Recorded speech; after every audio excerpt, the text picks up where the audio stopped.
Hello friends. आज की video में हम जीएफजी की प्रॉब्लम ऑफ द डे करेंगे और आज हमारी ये पांचवी प्रॉब्लम ऑफ द डे है जो मैं डेली सोल्व करके आपके लिए वीडियो अपलोड कर रहा हूँ। तो आज की हमारी प्रॉब्लम ऑफ द डे है नंबर ऑफ एनक्लेव्स। ठीक है, ये जीएफजी में मीडियम प्रॉब्लम है, बट अगर आपको डीएफएस बीएफएस ग्राफ में आती है ना तो ये एकदम ईजी प्रॉब्लम है। ओके, तो हम पहले प्रॉब्लम स्टेटमेंट समझ लेते हैं। तो हमें प्रॉब्लम स्टेटमेंट में क्या गिवन है कि हमें एक M cross N grid given है। ग्रिड का मतलब जानते हो क्या होती है? ग्रिड मतलब कि एक two cross M cross N size का मैट्रिक्स वेक्टर है ग्रिड। ओके, उसके अंदर हमारे पास दो वैल्यू हो सकती है। तो बाइनरी ग्रिड है। बाइनरी ग्रिड का मतलब होता है कि केवल दो ही वैल्यू हो सकती है, इधर जीरो और वन। ठीक है, जीरो इंडिकेट कर रही है सी सेल को। सी सेल बोले तो समुद्र की सेल मतलब वाटर है, एंड वन बोले तो लैंड सेल। ओके, तो अब हमें क्या करना है क्वेश्चन के अंदर कि हम बाउंड्री पे किसी भी सेल से स्टार्ट कर सकते हैं। ऑफकोर्स हम वाटर सेल में नहीं चल सकते, हम केवल लैंड सेल पर ही चल सकते हैं। तो हम किसी भी सेल से स्टार्ट कर सकते हैं और हमें जितनी भी सेल विजिट कर सकते हैं ना, हमें उतनी सेल विजिट करनी है। ठीक है, उन सबको विजिट करने के बाद जो लैंड सेल हमारे द्वारा विजिट नहीं करी जा सकती तो हमें उनका काउंट रिटर्न करना है। तो आई होप आपको ये वीडियो समझ में आ गया होगा। क्वेश्चन भी बड़े आसानी से समझ में आ गया होगा, बहुत ईजी क्वेश्चन था। ठीक है, तो लेट्स से मैं आपको इसको एक क्वेश्चन को एक एग्जांपल के थ्रू बताता हूँ। तो मैंने आपके लिए दो एग्जांपल लिखे हैं, अभी मैं आपको एग्जांपल बताता हूँ। देखो, पहली बात तो मैं यहाँ पे एम और एन यूज करता हूँ, ग्रिड यूज करता हूँ। तो ये सारी जो क्या बोलते हैं उनको, जो मैं यूज करता हूँ ना वेरिएबल्स जो डिक्लेयर करने के लिए, वो क्वेश्चन से डिफरेंट हो सकते हैं। हो सकता है क्वेश्चन में एम को मैं एम गिवन हो, तो उस पर आप कंफ्यूज नहीं होना है। और मैं मोस्टली कोड वीडियो में बताता नहीं हूँ, केवल लॉजिक बताता हूँ, कोड आपको खुद को करना होता है। ठीक है, तो हमारे पास एम और एन गिवन है। एम दिखाता है नंबर ऑफ रोज को, एन दिखाता है नंबर ऑफ कॉलम्स को। तो यहाँ पे तीन रोज है, 1 0 0 वाली एक रो, मतलब तीन रो हो गई और चार कॉलम। अब हमें देखना है कि हम ग्रिड की बाउंड्री पे कहीं पे भी चालू कर सकते हैं। जो ये एक ये वाली बाउंड्री है, एक ये वाली बाउंड्री है, एक ये वाली बाउंड्री है और एक ये वाली बाउंड्री है। हम यहाँ पे कहीं पे भी चालू कर सकते हैं और कहीं पर भी जा सकते हैं। लेट से हम यहाँ पे स्टार्ट करते हैं वन पे। तो क्या मैं वन से जीरो पे जा सकता हूँ? नहीं जा सकता, क्योंकि वाटर सेल है। क्या जीरो पे जा सकता हूँ? नहीं जा सकता। तो ये दोनों अनविजिटेड रहेगी और ये वाली सेल क्या हो जाएगी? विजिट हो जाएगी। ठीक है, ओके। जीरो से मैं कहीं जा सकता हूँ? नहीं। वन से, तो इस वन से भी मैं किधर नहीं जा सकता, क्योंकि मुझे केवल चार डायरेक्शन में जाना है, left right top and down. एक क्वेश्चन होता है जिसमें एक डायरेक्शन में जा सकते हैं, बट इस वाले क्वेश्चन में बताया कि हम केवल चार डायरेक्शन में जा सकते हैं। तो वन के लिए मैं कहीं नहीं जा सकता, तो ओके ये भी विजिट हो गई, बट और कहीं आगे नहीं जा पाया। इस वाले वन के लिए भी इस वाले वन तक जा सकता हूँ मैं। ठीक है, तो ये दोनों वन विजिट हो गए। इस वाले वन से थ्रू मैं कहीं नहीं जा सकता। अब मुझे काउंट करना है कि कितनी सेल है जो वन मांगती लैंड सेल जो विजिटेड नहीं है। तो मेरे पास आंसर आएगा जीरो। एक और एग्जाम्पल देखते हैं। यहाँ एम की वैल्यू चार है, एन की वैल्यू चार है, एम नंबर ऑफ रोज चार है, एक दो तीन चार। अभी देखो मेरे पास यहाँ पे एक यहाँ से एक यहाँ से एक यहाँ से चार बाउंड्री हो गई, एक दो तीन चार। ठीक है, इस जीरो के थ्रू कहीं विजिट कर सकता हूँ? नहीं। इन जीरो के थ्रू कहीं विजिट नहीं कर सकता, इनके थ्रू थ्रू बस केवल एक वन है। इस वन के थ्रू भी मैं कहीं नहीं जा सकता अंदर, क्योंकि यहाँ पे भी जीरो, यहाँ पे भी जीरो, यहाँ पे भी जीरो, यहाँ नहीं जा सकता। तो हमारे पास कितनी अनविजिटेड सेल रह गई? तीन। तो हमारा इसके अंदर नंबर ऑफ एनक्लेव कितनी आएगी? तीन। तो आई होप आपको ये क्वेश्चन समझ में आ गया होगा। तो अब हम इसको सॉल्यूशन देखते हैं कैसे करेंगे। ठीक है, तो देखो यार, क्वेश्चन को जैसे पढ़ाना वैसे कि वैसे ही हम पहले ब्रूट फोर्स सोचते हैं। तो मैं ट्राई करूंगा कि मैं हर एक कॉलम से जो बाउंड्री है, बाउंड्री लाइन पे जितने भी मेरे पास सेल है, इधर हो लैंड सेल हो या फिर सी सेल हो, मैं चेक करूंगा मैं कहाँ पे विजिट कर सकता हूँ। तो मैं वन के थ्रू कहाँ जा सकता हूँ? मैं यहाँ नहीं जा सकता, यहाँ नहीं जा सकता, यहाँ नहीं जा सकता, यहाँ नहीं जा सकता। मैं चारों डायरेक्शन चेक करूँगा। ठीक है, वन सेल खत्म हो गई। जीरो के थ्रू मुझे जाना नहीं है, इस वन के थ्रू भी मैंने चेक कर लिया, कहीं नहीं जा सकता। मैं इस वन के थ्रू, इस वन के थ्रू सेम चेक किया चारों डायरेक्शन में, वो कहीं नहीं जा सकता। तो मैंने देखा कि इसके अंदर अभी मेरे पास ये चारों वन सेल को तो मैंने विजिट कर दिया था और कोई सेल बची नहीं वन की, तो मेरे पास आंसर आ गया जीरो। तो आपको पता है क्या कि हम यहाँ पे जो सेल विजिट करना होता है इस तरीके के क्वेश्चन में हम यूज करते हैं डीएफएस। डीएफएस होती है हमारे पास डेप्थ फर्स्ट सर्च। मतलब ये क्या है, एक तरीके से आप इसको ग्राफ अज्यूम कर सकते हैं। जो भी ग्रेड वाली प्रॉब्लम होती है ना, उनको आप ग्राफ अज्यूम किया करो। ठीक है, और उनके अंदर में वे है तो बीएफएस यूज कर सकते हैं या फिर डीएफएस यूज करते हैं। बीएफएस बोले तो ब्रेथ फर्स्ट सर्च। ठीक है, बीएफएस और डीएफएस की आपको बहुत सारी वीडियो मिल जाएंगी यूट्यूब पे, इतने अच्छे अच्छे एक्सप्लेनेशन है, मैंने वैसे सीखा है। तो आप बीएफएस डीएफएस की वीडियो यूट्यूब पे कहीं से भी देख सकते हो। और जब आप एक बार बीएफएस डीएफएस सीख जाओगे तो आपको ये क्वेश्चन बड़ा इजी लगेगा। तो अभी हम देखिए, अभी हम यहाँ पे क्या कर सकते हैं, बाउंड्री सेल पे अगर हम डीएफएस स्टार्ट करें तो हमारे पास ये क्वेश्चन के अंदर क्या होगा, वन के थ्रू हमने कौन कौन सी सेल विजिट की, इस वन के थ्रू, इस वन के थ्रू, इस वन के थ्रू, इस वन के थ्रू। तो हम जो जो सेल विजिट करते हैं उनको एक विजिटेड एरे के अंदर मार्क कर देंगे।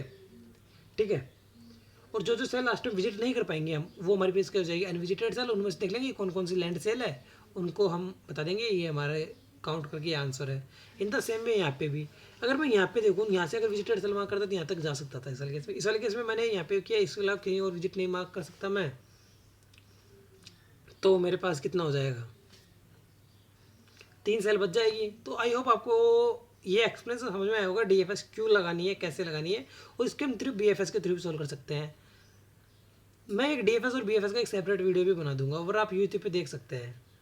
तो आई होप आपको ये क्वेश्चन समझ में आया होगा। इसकी टाइम कॉम्प्लेक्सिटी देखें तो DFS की सॉल्यूशन की टाइम कॉम्प्लेक्सिटी होती है ऑर्डर ऑफ, जितनी हम नोड ट्रेवर्स कर रहे हैं M, और स्पेस कॉम्प्लेक्सिटी हम विजिटेड डायरेक्टली यूज करते हैं, जो होती है हमारे पास ऑर्डर ऑफ M, ओके।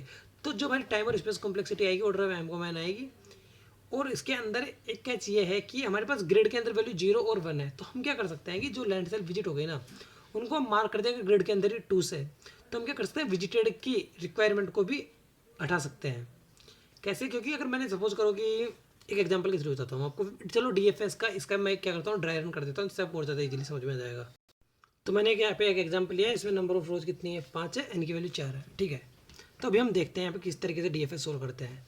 तो चलो मैं आपको एक DFS का फंक्शन बता देता हूँ। तो DFS के फंक्शन के अंदर हम यहाँ पे लेते हैं ग्रिड, एक हम यहाँ पे लेते हैं विजिटेड एरे, एक यहाँ पे लेते हैं M को मैन, जो हम ग्रिड की साइज ले लेते हैं, करंट इंडेक्स I, J ले लेते हैं, ठीक है।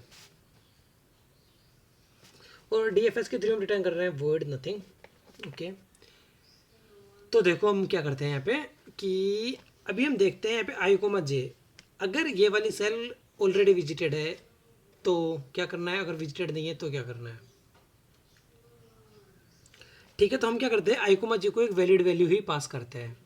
तो हम यहाँ पे कंडीशन चेक आते ही क्या कर देते हैं कि विजिटेड ऑफ I, J की वैल्यू को हम कर देते हैं 1, ठीक है। और फिर हम यहाँ पे क्या करते हैं कि अब हमें 4 डायरेक्शन में जाना होता है, तो हमें यहाँ पे DX मैट्रिक्स बनाते हैं। तो X की वैल्यू -1 0 0 1, इंटीजर DY मैट्रिक्स बनाते हैं, इसकी वैल्यू आएगी 0 1 -1 एंड 0, 4 डायरेक्शन में चले जाते हैं हम इनके थ्रू, ठीक है। तो हमारा DX हो गया था, DY हो गया था। अभी हम यहाँ पे क्या रखते हैं कि 4 साइज है, तो हम एक फॉर लूप लगा लेते हैं। लेट से integer k = 0, k < 4, k plus. तो अभी हम यहाँ पे नया x निकालते हैं, जिसको हम बोलते हैं I + dx of k, and integer एक y वेरिएबल जिसमें हम विजिट करना चाहेंगे j + dy ऑफ k। अभी हम यहाँ पे चेक करते हैं कि x और y के लिए क्या क्या कंडीशन वैलिड है और क्या क्या कंडीशन वैलिड नहीं है। तो हम देखते हैं यहाँ पे कि अगर देखो जो हमारा x है वो > 0 होना चाहिए। लेट्स से अगर हमारा x < 0 है, मतलब x < 0 यहाँ पे होगा इस वाली रो के अंदर, और x > m है, > m इसके जस्ट नीचे वाली रो में होगा, और y < 0 और y > n, ये समझ में आ गया होगा क्यों बता रहा हूँ मैं। और अभी हम देखते हैं कि अगर विजिटेड ऑफ x, y अगर ऑलरेडी 1 है, और ग्रिड ऑफ x, y हमारे पास कितना है, 0 है, तो इन सारे केस में तो हमें उस सेल को विजिट करने की जरूरत नहीं है। तो हम यहाँ पे फॉर लूप के अंदर क्या लगा देंगे, इसके अंदर कंटिन्यू की, हम इसके अंदर जाने की जरूरत नहीं है। अदरवाइज हम यहाँ पे क्या कर देंगे, DFS कॉल कर देंगे, किस पे, ग्रिड हम पास करेंगे DFS को, विजिटेड एरे पास कर रहे हैं, M पास कर रहे हैं, N पास कर रहे हैं, x, y और पास कर देंगे यहाँ से, और इसको हम यहाँ से खत्म कर देंगे सारे फंक्शन को। तो हम क्या करते हैं, इस तरीके से DFS का फंक्शन लिखते हैं, ठीक है। DFS को इसके थ्रू समझना इतना ईजी नहीं है, मतलब इसका ड्राई रन मैं करके बताता हूँ एक बार आपको किस तरीके से, मतलब उसका DFS का ड्राई रन थोड़ा लेंदी हो जाता है, तो इसलिए। तो इस वाले केस में देखते हैं, जो ये 1 सेल है, ओके, 0,0 पे हम इसको देखते हैं। इसके थ्रू इसके 4 नेबर कौन कौन से हैं, लेफ्ट, डाउन, मतलब राइट और टॉप, ही 4 नेबर है। तो हम देख सकते हैं कि हम 0 पे जा सकते हैं, नहीं, क्योंकि सेल 0 है, मतलब C सेल है, तो हमें विजिट करने की जरूरत नहीं है। नीचे वाली सेल पे नहीं जा सकते, इस वाली सेल पे हम जा ही नहीं सकते, वो आउट ऑफ ग्रिड हो जाएगा, इस वाली सेल पे नहीं जा सकते। तो ये वाली 1 वाली सेल को अपन ने क्या कर दिया, ये वाली सेल ही विजिट कर ली ओनली। फिर हम 0 से स्टार्ट करेंगे, इसको भी हमने विजिटेड मार्क कर देंगे, क्योंकि इससे भी हम कहीं नहीं जा सकते। इस वाली 1 पे जा सकते थे, बट ये ऑलरेडी विजिटेड थी, तो हमें बार बार जाके लूप में फंसना नहीं है। मैं क्या बोल रहा कि लेट सपोज मैं इस पे चला गया, फिर इसके बाद मैं वापस इसी पे आ जाऊँगा, फिर इस पे चला जाऊँगा, फिर इस पे आ जाऊँगा, तो हमारे पास क्या हो जाएगा कि इनफाइनाइट लूप पे फंस जाता है। इसलिए हम विजिटेड एरे यूज़ करते हैं DFS में। 0 तो 0 वालों को तुम विजिट ही नहीं, कुछ नहीं कर सकते, ठीक है। 0 से कहीं नहीं जा सकते, ये सारे 0 कैंसिल हो गए। अब बचता है ये वन के थ्रू यहाँ पे नहीं जा सकते, यहाँ पे कहीं नहीं जा सकते, खत्म। इस वाले वन के थ्रू मैं चारों डायरेक्शन चेक करता हूँ, टॉप पे नहीं जा सकता, यहाँ नहीं जा सकता, राइट नहीं जा सकता, बट लेफ्ट तो जा सकता हूँ, ठीक है। इस वाले वन के थ्रू वापस इसके पेरेंट पे नहीं जा सकता क्योंकि वो ऑलरेडी विजिट मार कर दिया था, इधर नहीं जा सकता, इधर नहीं जा, ऊपर तो जा सकता हूँ, ठीक है। इसके लिए इधर जा सकता हूँ, तो ये वाली सेल विजिटेड हो गई, ये वाली सेल। तो हमने देखा कि सारी की सारी सेल क्या हो गई, विजिटेड मार्क हो गई। तो हमारे पास जो रिमेनिंग सेल है वो 0 बची है। तो आई होप आपको ये वीडियो समझ में आया होगा। और अगर इसकी टाइम कॉम्प्लेक्सिटी देखें ना, तो हम इसमें क्या कर रहे होते हैं कि हर एक सेल को एक ही बार विजिट कर रहे होते हैं। जैसे इसके लिए अपने चेक किया है, बट जैसे 1,0 फिर हमें विजिटेड एरे यूज करके क्या कर लेते हैं, इसकी सेल को टाइम कॉम्प्लेक्सिटी को हम रिड्यूस कर देते हैं, अदरवाइज तो ये हमारी इनफाइनाइट टाइम कॉम्प्लेक्सिटी में चला जाता है, ठीक है।